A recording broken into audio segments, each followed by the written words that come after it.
everybody, welcome back to my workshop, welcome back to my garage. In today's video what we're going to be doing is finishing up the Two Kings boost pedal from the StewMac kit. In the first video we kind of went over all the prelim stuff, the soldering iron, the tools that you're going to need, some of the things that you might want to look at to prep. In the second video we went through populating the main PCB, including putting on all the resistors, all the capacitors, all the diodes, getting the trim pots installed, all of that. And in this video what we're going to be doing is going over finalizing putting the wires on the main PCB that connect it to the secondary board, get the secondary board attached to the switches, get the pots attached to the board, get it all assembled with the input jacks and everything and the power plug and everything into this kit right here. So let's get rolling. The next step in the process is to start soldering all these wires on. So I've went ahead and what I've done is I've went ahead and prepped the wire. I need 6 2-inch pieces and 9 1-inch pieces. So I've went ahead and prepped the wire. I've got the wires cut to the appropriate length and I've got the ends stripped off. It's going to make it easier to solder. We're going to feed these through from the top and then kind of bend them over. And what these wires here for, the short 1-inch wires, they're going to go to the secondary board that has the foot switches mounted on them. So what these will do is this just provides that bridge for that. I may need to change the way I'm doing this. I may need to put these in one at a time and solder them, but what I'm going to try and do is I'm going to try and use a piece of tape to hold everything in place while I solder. We'll see how that does. So I've got those like I want them. Now just a piece of masking tape. See if this is going to hold them. Hold everything in place while how I want it. Nope, it's not. It's not going to do it. So I'm going to have to do these one at a time. Kind of sucks, but that's okay. That's what I'm going to do with them. I can do it that way. Feed this through straight, and then I'll just bend over the edges as they're hanging upside down, and that's going to hold them. Well, we'll do these two first because I've got them in there already.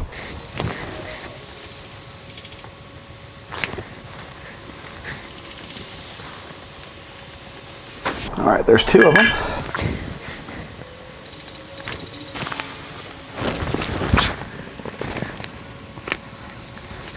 All right, there's the first 9 1-inch ones in. And then what we're going to do now is we're going to go ahead and install the 2-inch wires.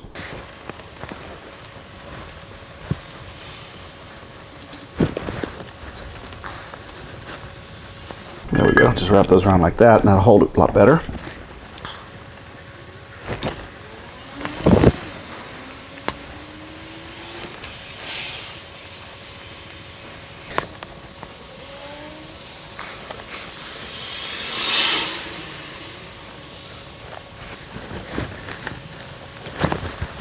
Works pretty well wrapping the wire around the board to kind of hold it in. It takes up all the slack. Make sure that I get a good solder there.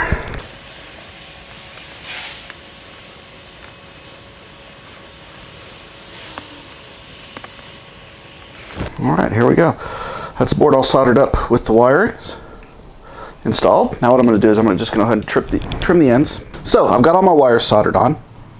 Everything's good there. The next step is we got to attach this board to this one. And basically what we do is that's what these 9 wires are for. They're going to bridge into these 9 holes right here.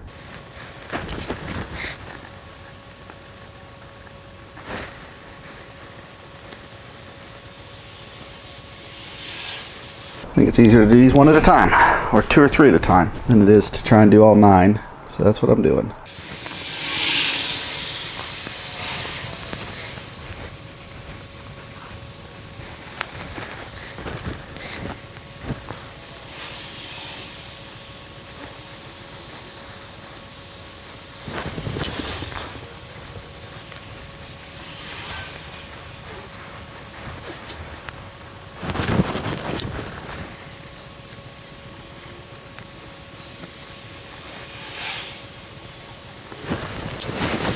Alright, so there's this one on.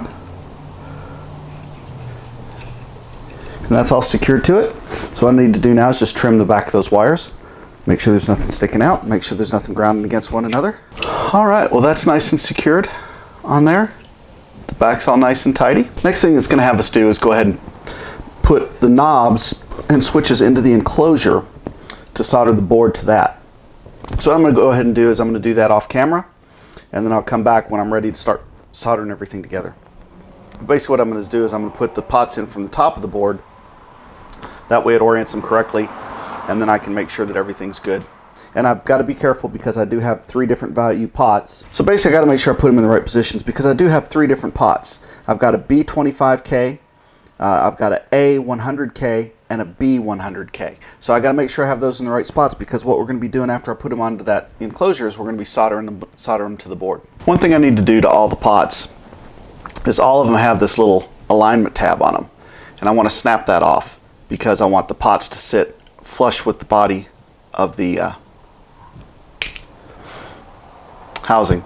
So you just take a pair of needle nose pliers and snap that little tab off. It's real easy to tell the pots apart because what you'll have is right here on the top, like this one is a B100K. You can see that right across the top there on that bit, and that's where you check your pot to make sure it's the correct one before you put it in the enclosure. What I've done is I've went ahead and oriented the pots the way they're supposed to be oriented.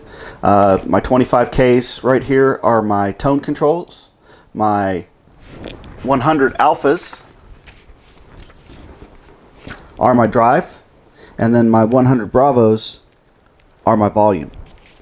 So I've got those in position. You notice I've got some white double-sided sticky tape on a couple spots here. The reason why I have that is because especially these 2 pots are going to be sitting on the bottom of the board. So I want to make sure that the board isn't, none of this metal here that solder is touching anything metal on the pot. So these are going to insulate those pots. So what I want to do now is I just want to line up the board, and it's just a matter of getting the slots in from the controls. And this just takes a little finagling. That's why these pots are only on here loosely at the moment, so I can move them a little bit if necessary. And it's just a matter of lining these up with the holes in the board. So what I'm going to have to do is I'm going to have to finesse it just a little bit. That's where the tweezers come in handy. It's just a little bit of a pain getting these lined up properly. But once you do, it'll lock right into place. There we go. Don't know how good this is coming out in the video, but you can see that the tabs from the pots have dropped through the board. The board's nice and secured. What I can do now is just solder those tabs from the pots to the board. That way I can flip this board around and stick it in right side up. So let's go ahead and get that soldered.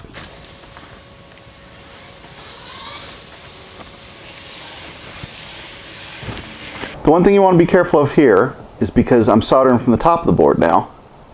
I've got a lot of components already on the board, so I want to make sure I don't put my soldering iron up against any of those components that are already there and take a chance on melting them and damaging one of my resistors or capacitors.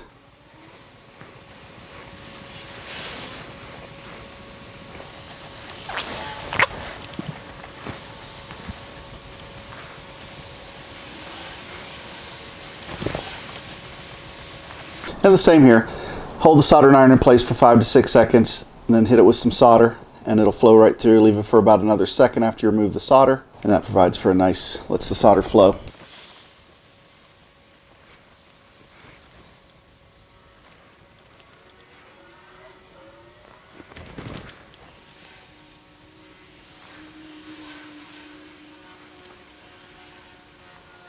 So now what it's time to do is attach that lower part of the board to the foot switches. So what I've done is I've just loosely put the foot switches in, and I'm lining it up. I want to get these lined up properly. There we go. So what you can see now is this board is down tight and it's to the outside of these. So what I'm going to do now is just go through and solder those lugs. This will take a little bit longer for it to heat up because it is a thicker piece, but you don't want to leave it too long, because if you do, then you run the risk of melting your switch, and you don't want to do that.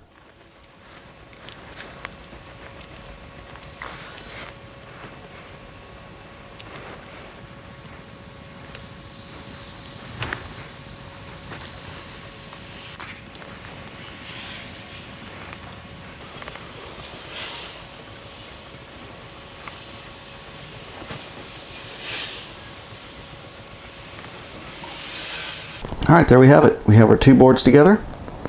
We have our switch put on.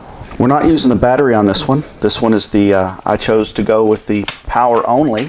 So the next part is actually going to be to install the LED bezels and then get the LEDs soldered in. So what we've got is we've got two LEDs, a red one and a white one. We're going to mount the bezels here.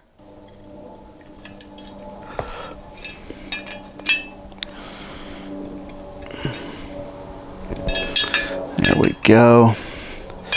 That's able to get it tightened down enough. Now what we're going to do is we're going to put the LED lights in with the shorter lead closest to the outside of the enclosure. The shorter lead is, remember, is the negative lead. So we're going to want to go red on that side, white on this side. And then what we have is this little plastic cap, and we're going to push the legs through that, and this is going to help secure that LED in place.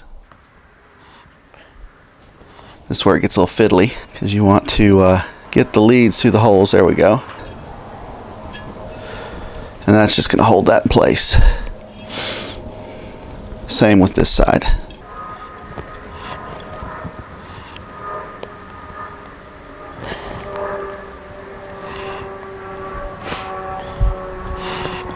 Then now what we do, we get our board and start putting it in. And we've got these two sockets right here where the LEDs need to thread through. So we're going to do those first. All right, after a lot of finagling, we got the lead wires through and everything's pressed down. Now what I'm going to do now, before I solder those lead wires, I want to make sure that everything else is tight up against the board. So what I'm going to do is I'm going to go ahead and install my nuts and washers and go ahead and tighten this down because they're there now.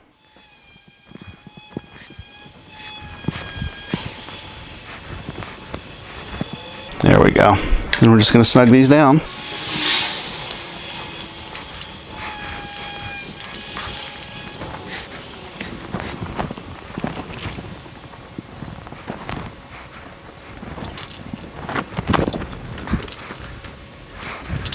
There we go. Those tightened down. Now the board's nice and secure. What I'm going to do now is I'm going to go ahead and spread my leads apart a little bit so I can get some good solder in there. And this is where you have to be real careful because it is in there tight.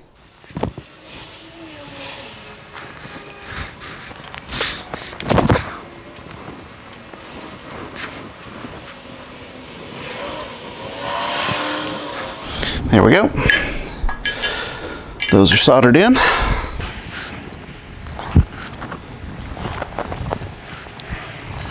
So everything's soldered up there. Now what it's time to do is it's time to go ahead and get the input and output jacks and the power plug installed. Okay, first thing we're going to do is we're going to install the power plug.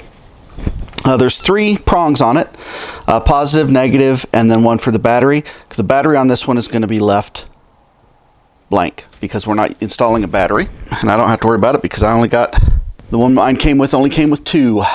My long one is going to be the positive lead, and my short one is going to be the negative lead. We're going to go ahead and install this. Like I said, center negative. So we want to make sure we get our boards correct and everything done there the way it's supposed to be. All right, so what we've got is we've got our two wires coming into our power port.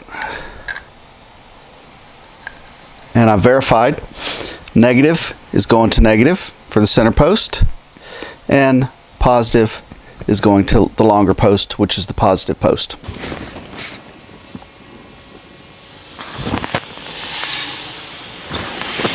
All right, that's my positive and negative leads soldered up. Good solder joints. Clip off the extra wire that I don't need. Now it's time to go ahead and put in the input and the output jacks. Again, I only have two connectors on these. So what you want to make sure of when you're doing this is you want to make sure which is your sleeve lug, which is your ground, and which is your tip lug, which is your hot. My tip lug is this one here. So that's going to be my hot wire. And then my ground is right there. The shaft, that's going to be my ground wire. So I got my input jacks installed, and I'm ready to go ahead and start soldering the wires to them. Again, you want to pay attention to which is your ground and which is your hot. Okay, my ground on this side is here. So I'm going to come across to here, and my hot is here. And we're just going to solder these in place.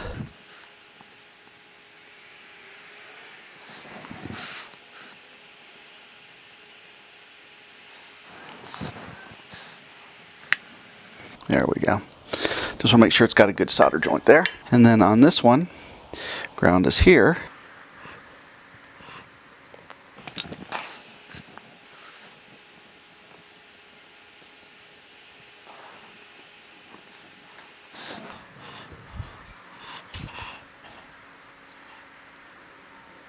So what we've got now is we've got our leads connected, we got our power in, our in and our out leads. So this is my out, this is my in. The ins are going to the tip, the out's going to the tip, and the ground is going to ground for both of them. So this is ready to go. Before I install the closure, I want to do a couple things. One, I always like to just sign it, put my name and the date of when it's complete. But I also want to set my dip switches to kind of what I think I want the pedal to be before I put the enclosure on. And then if I decide to change it afterwards, I can. Switch 1 and 2 will activate the foot switch, will activate by the foot switch on the red LED. So 1 and 2 will operate this side of the pedal. And 3 and 4 will operate this side of the pedal. So clear boost engages no clipping, produces a loud clear tone capable of low level overdrive. And that's if I want clear boost, leave them all switch 1 to on, so I would move switch 1 to on. Overdrive engages soft clipping, produces a little less gain than a screamer type pedal. I'm just going to go ahead and go with factory settings. So I'm going to put switch 1 to on, and all the other switches are going to stay in the off position.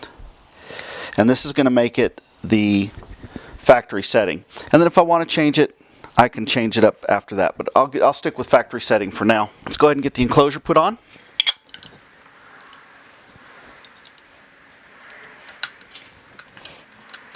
Let's apply some stickers. That way we know what's what. I'm just going to use this one knob as kind of a gauge on where everything needs to be.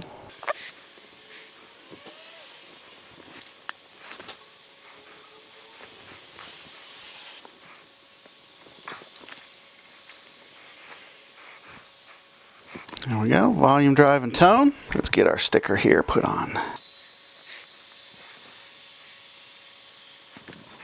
Then it's time to install the knobs. And to install the knobs, I'm just going to turn all the pots all the way to the basically the 0 position. And I'm going to set one knob on for reference. I'm going to tighten it to make sure it's where I want it to go, because I want it to go from there to there. That's about right. This way I can just make sure all of them are set at about the same.